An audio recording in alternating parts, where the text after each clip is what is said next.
તો એક મહત્વના સમાચાર સામે આવી રહ્યા છે। ગીર સોમનાથમાં ભૂકંપથી ધરાધ્રુજી છે। બપોરે સૌરાષ્ટ્રમાં ભૂકંપનો ઝટકો આવ્યો છે।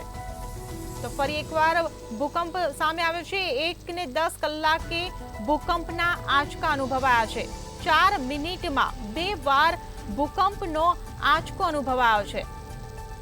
3.7 ની તીવ્રતાનો ઝટકો રેકોર્ડ થયો છે। તલાલામાં પણ ભૂકંપનો ઝટકો અનુભવાયો છે।